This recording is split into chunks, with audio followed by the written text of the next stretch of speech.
awusia ma kwa badba Island Media Ghana se ne dey di kan wo hwa be so subscribe wa like na wa share no ja comment no so e dey ato ho me ba making kan ni nyina e dey ama wo na na de As-Sampahene Nana Sam Ejafra ene ne personal assistant Abu Mahama ene dey aseda wampim asedes PSA e dey ma Asantehene wote kokoso o se tutu se wayi Sampahene a ade na kan no ho a chese be bi obekọ bia no Sampahene e ka ho na enya asem na yen kan eye Sampahene one Dormahene agima bedu sa ahemfo mienu isi yenke ye kan enka Dormahene eson esene Sampahene anke kasi Otumfuor ko ba bi no pahemfo de na dinu na chi no ma kwa enka wo so no enku yi no nanso nansen nyema bia Dormahene ya ye ne ani twa wo social media to shade bia se otuto challenge bi ma Asantehene no asne ni ya trane ni nton enunti ye yi na sinchen ane akofa Sampahene no eye ne personal assistant na ani aso peye no de aseda ene de ma Otumfuor se tutu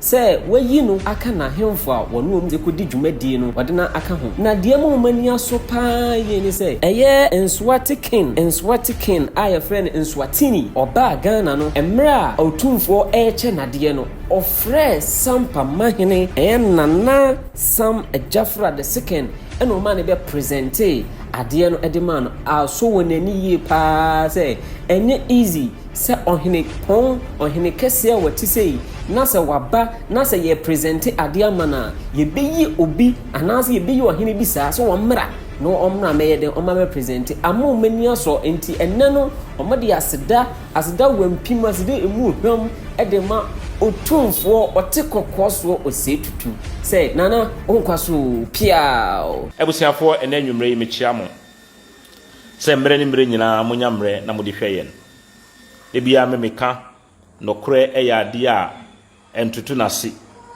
ese yetime bo nokre ho ban enuema yeka a yedigo abefo mfidie su yi eyade a eda ho de bia a yenchi mabeba no maba behwe nti de bia ne de bia no ye yade a yenka nokre na yemma misiesi enye yesi nti medamosi ne yedi kan asida pesie ena medima Asanteman ra asida pesie ena medima Asanteman ra His Royal Majesty Otumfuor Setutu the second the king of the Asante Kingdom medanasi ne waya ma sampa wa project ye ema wiase nyina ehunu sampa ne yɛwra yɛ ma sam waya ma sampa okoso waya ma sampa na edo so bebre enye ne o omo ye dede ne omo nananom bi yɛwra eda Roma omo odi omo kopie wa abrochire a me ne wo kasa kura bi no da so wo ho na nanu ya eswati king mampo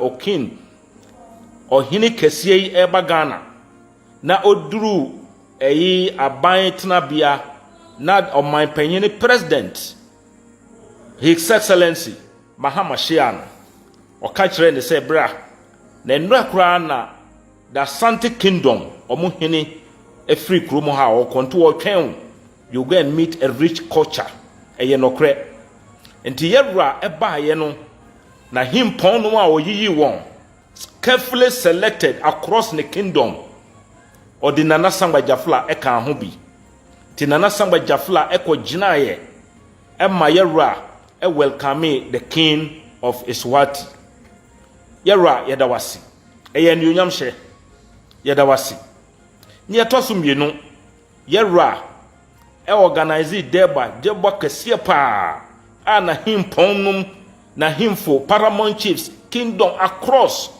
omunyina behyiaye. It was a very colorful event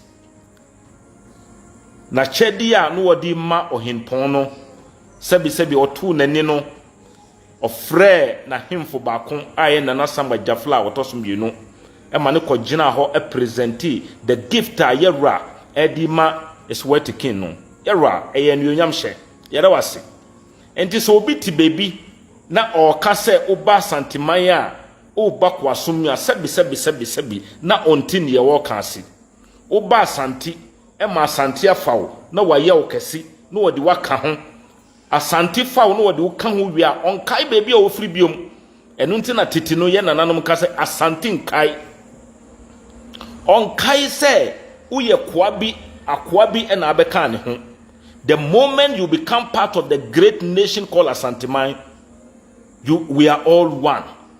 Send the Bible ekano waso unya beye Kristo a na ye nyina ye baako because moja kro no na agi nyina sana nation na ye frɛ no As-Sampahene sana etie eno nti na natete ne ye nananom eka asɛm a ɛda hɔ a enne no binom nti ase a ye ka Asantinkai.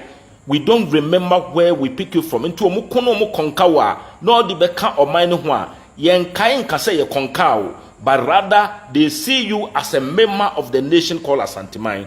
Ye ra ye da wase se emere bia na entokwa emene ye nananom omu dwane baaye e ma bo ye kuro no ho ban up to now men kwa akire kura no na Kofi Sunu e di ade a sa mere no president Otumfuor e che den Jamai district o che mumienu a nkrofo sorry say Sampa area mo ho ye ntoaba e ma MPP ntine sente na mo mu nche no ye dwane ba wo nchen yera ufreye e ma mu di district ni bi mai enkwasum ben na wo wi mu Asante udi hu don Asante a Asante pejawo.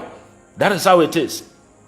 Yesan edi district ni ma ye no na district capital no kura na ko mu yi e de free Sampa eno nso yera esan freye e ma mu di Sampa e ye district capital dia enuonyam hye ene susin we enti As-Sampahene a ye nananom ba ye no omunim de ene eyi a omuhunu se ampa ye ba na yetimi ba ebedon oman a ye frɛ no As-Sampahene omubebo ye hu ban etimi apagya yen e ma afoforo hunu ye nananom omunhunu nyansa ene omuba ye. And ever since a ye nananom di omuhu bedon As-Sampahene, As-Sampahene a protected Sampa wa protect yen nkuro nyina wa boa yen e ma ya pagya. And that is the envy of others who are fighting against us. Yebeda yera ase yeda wase eni wa himfu nyina eni As-Sampahene membership, all the citizens of As-Sampahene yeda wase odo sonko a modanadi e de a kire na Samba Jafla na tina nkonwa eni Sampa as a whole no yeda wase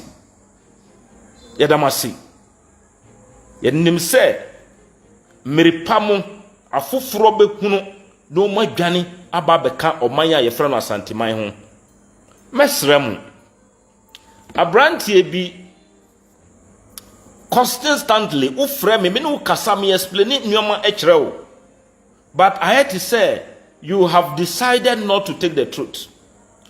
O ka say Sampafoɔ enya Asantefoɔ me ka kyerɛ wo say ye ka Asante a enye tribe, ye ka Asante a enye busuakuo bi.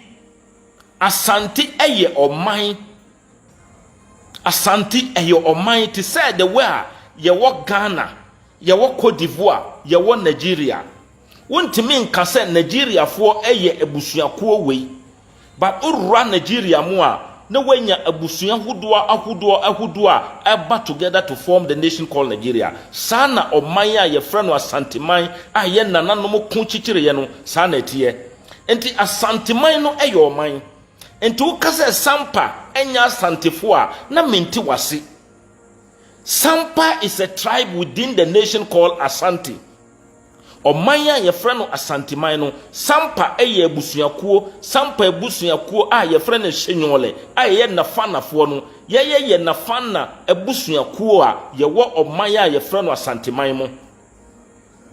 Sanso na ye wo aduanafo ho, ye wo bretue, ye wo hweenum ho a omunyina ka bomu a ye form oman kronkron a ye frɛ no sen As-Sampahene. Enti mo ade bia mo ka sɛ Sampa eye bunofo, Sampa eye deefo no ye nye bunofo. Geographical area na ye wo no de bia me ka kyerɛ mo sɛ the creation of the Bunu region was for administrative purposes. Embera na Kwame Nkrumah beba be di yenso na oba hia ohunu se ne ye be ya ochichemu amamuo no bafi na yetimi aya ade ye no na Kwame Nkrumah edi call parliament mo mu kreti den time no na eha nyina sa ye area nyina ye Western Asante na omu kreti ya omu ye no the Bunu region.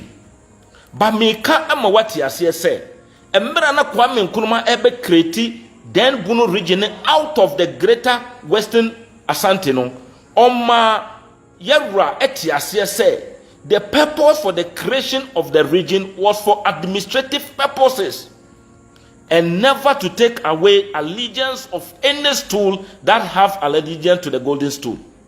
These are facts. Mesremo. Enti during the Adinkra War, ana German and Topano, Asanteman e conquer sa area ye friend Bunu region including Doma ni nyina sa area ni nyina. Recently me the picture ebe tu ho e ma mu hunu se na Dormahene ene omo keka ho nyina were serving under the Asanteman. Me pese otini o ma biase eno nti na me tu me bu ase na me ne wo ya fam na we hunu me ka bibi we are go and research say eyentro come back and let's engage. Enti Asanteman konka German our konka sa area ni nyina extend ko ru Cote d'Ivoire.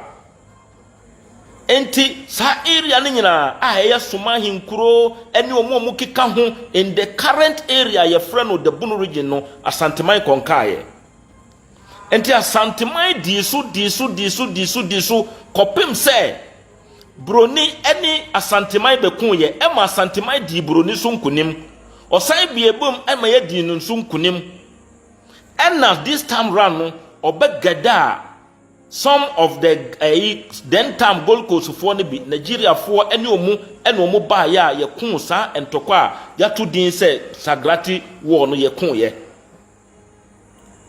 eno ene ba ya broni ebedi ye broni di ye no osan hunu say the way na Asante nation or Maya ye friend Asante under the leadership of Otumfuor na yera ye king no timi control.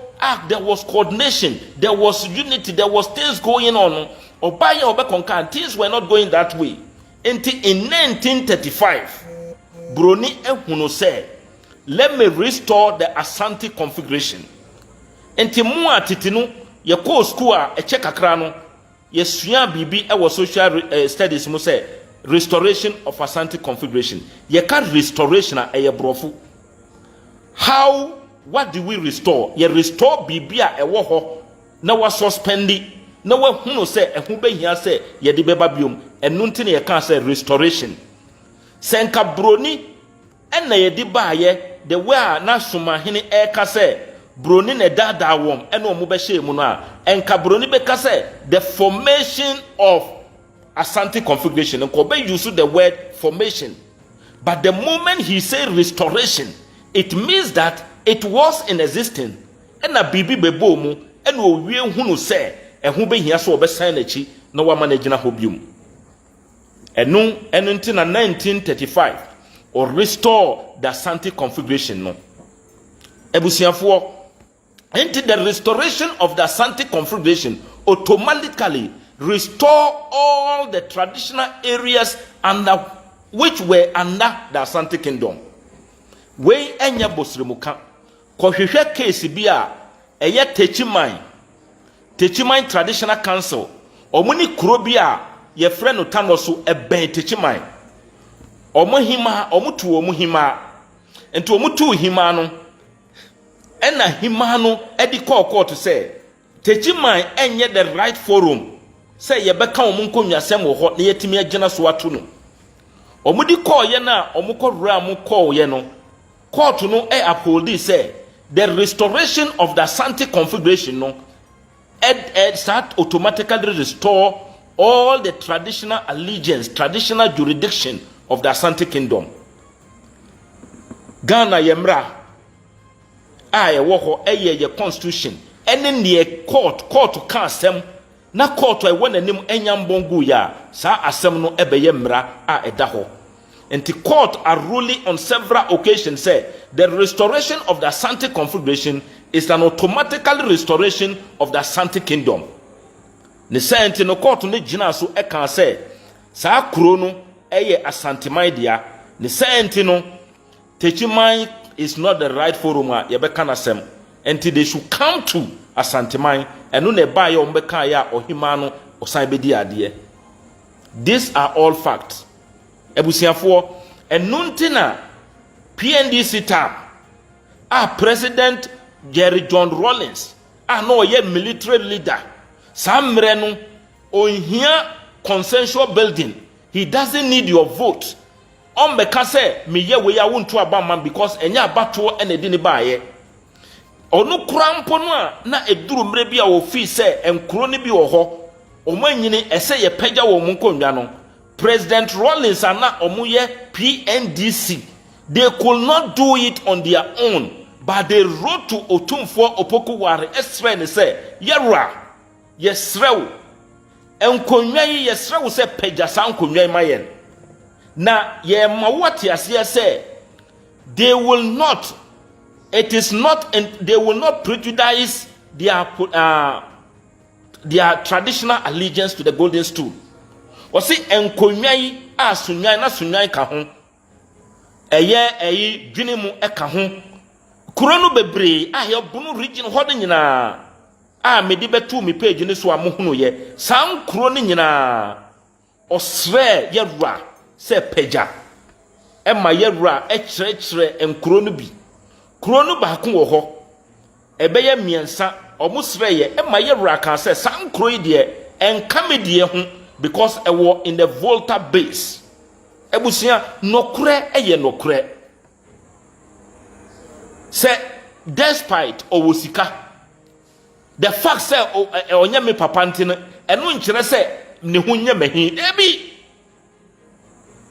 Enti say Asantehene eso a enam omu nananom bra omu bra ye ko ye ede chichiri oman a ye frɛ Asantehene. Enti mesremo enkonwa biara ewo the Bunu region. This Bunu region enkonwa biara ewo ho eye yerua akonwa. And what rebelli? If you have rebel na ojawa jana wajawo enu nkyere se udi wo ho akwada na wasori se oba de sefo osori ye na oka se o free akọ ne papa jana ma ne koye. But a mirror and ban who soon or sign by it.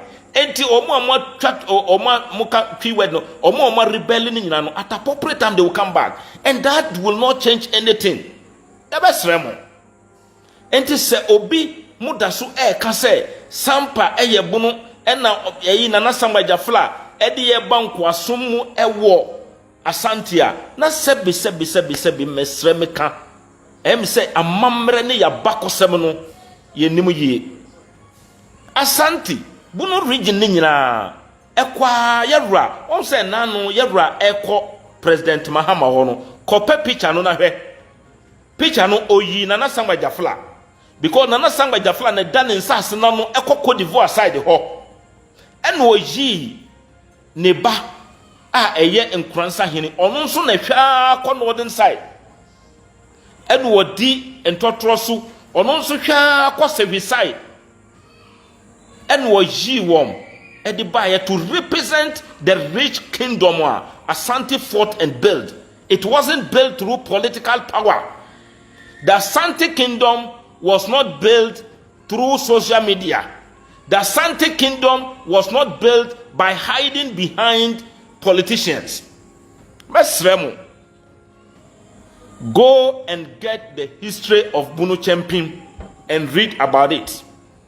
Bunu Chempim no was omushe ni kidnap because of a president your friend Dr. Kwame Nkrumah. It was all born down to politics because he wanted to weaken the Asante kingdom. But the real say Asante ye hum any ye bibia ehye sikadwakot a obi entimi mbre Asantehene ase. Mesremo. History is history. History may not favor you, but that doesn't mean that those that it favors, you should be jealous of them. No. You come closer to them and learn from them. Mesremo. Ya beda ye rasi. Wa pega sampa. Ndiye wa yama sampa eson. Mo a mo ye dede a mo kwa mo be nyina no. Mo papa no mo bi. Emra na mo pe visas e de akọ US. Sa mmere no mo dwane ba As-Sampahene because sa mmere no na Kofi so na otoso mbienu e be swai the oath of allegiance e de trade the golden stool. Through that Yerra etime visas e de mamo koye. Ene de ye no an say na amene. Now you get the same people who have benefited from the projection and from the favors of As-Sampahene and nananom di yen nananom no mu foresight yen nananom no mu di nokro mu nim nokre ka nokre e ba ya ye wo mu up to now. Go and read about history. Emra na ye As-Sampahene any German German war Adinkra war na ye nana no oti akonya so na ye friend nana Sanaja ye nana Sanaja obekon wo As-Sampahene afa odi sampa ebaye emeye bekun wo As-Sampahene fa against the establishment of the German eyina no mpeso mu kreti no enti da ben ena sampa ebeye nyonume suma ena ye frɛ wo mo sen doma ene omumbomu e kire yen say they are supposed to be more intelligent than yen nananom mu de ba As-Sampahene. Mesremo, let us begin to look for history. Na yensua history, na yenhunu history. Me wakwa people call me and I get document from them. I read. People come obi to me ba me page e be didi matem. Me nya abotre sometimes me friend pa no na me bisa ne say e bia bibi na wonim a me nim nte na be didi matem. Ka kire me na me ne wo yen mobo hu na yenhunu. Because me nana ha wotiti o me tena ne nkyɛn a ɔtete me nana agyare fojo e ma meti ase sɛ amammere ni amanneɛ e ya ade a esumbu enti I shouldn't think say me kɔ school no me jai na makwakoka me di meti akwakɔhyɛ buku me pɛ na ma jai amammere ni amanneɛ enti me sua ye ehunu ye history, and that is the fact.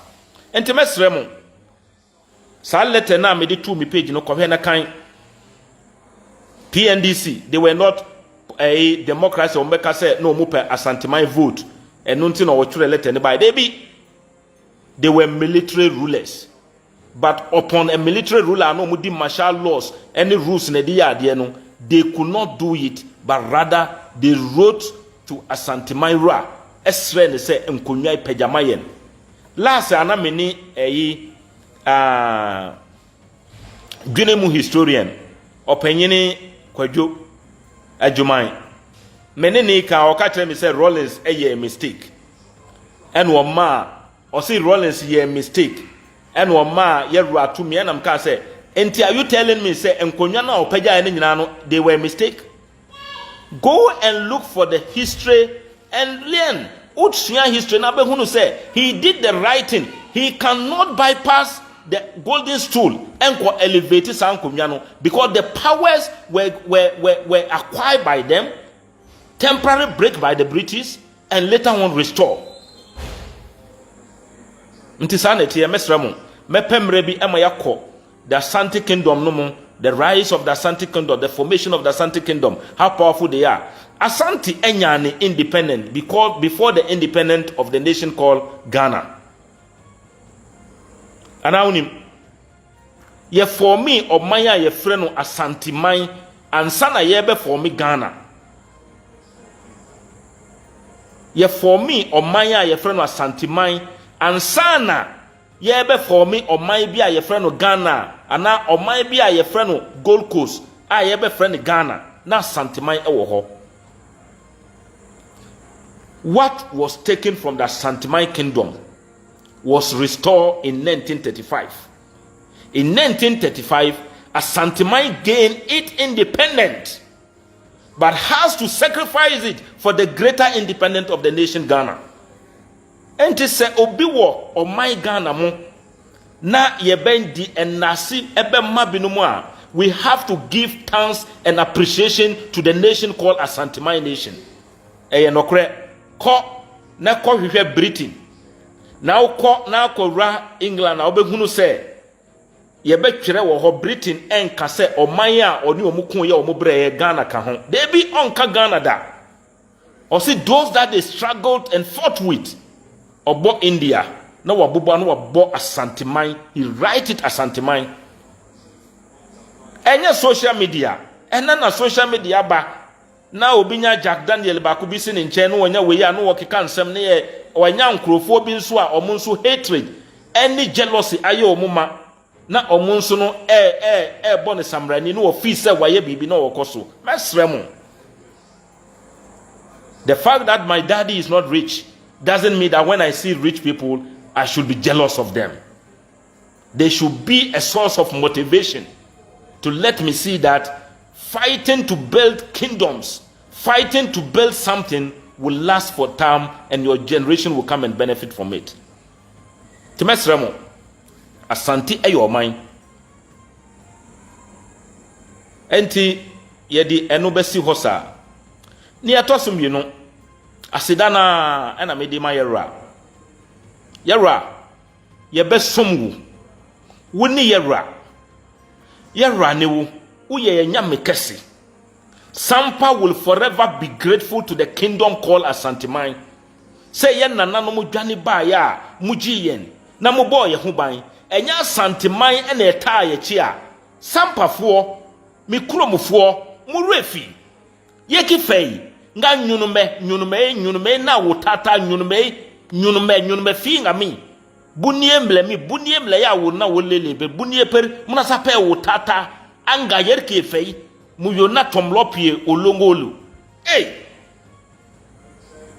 nga tole ko fisun ga wi e man hini cha atomlo na gilma wotia bunie na gilma wotia nga bunie per na gilma wotia tianga pe wor As-Sampahene awona na per na jakinu kekiti atole ko fisun Otumfuor poku ware na pa obelma pa nga man henike na bunie mble na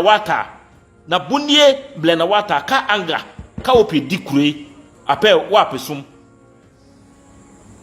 medama se sorry me ko me kuru mkasa kakra me twi o madwin asesu se emra na ye be pagya sampa ne sampa ye ne de na obenam ne tumi so pagya sampa ye rura pagya sampa somafo etwere ko se omunti ase somafo you so omunti ase ye rura egina ne naso pagya sampa na ene sa somafo ne domafo mom ka se oman a ye frɛ no As-Sampahene no mom ene ye yatamfo no omumom ne doye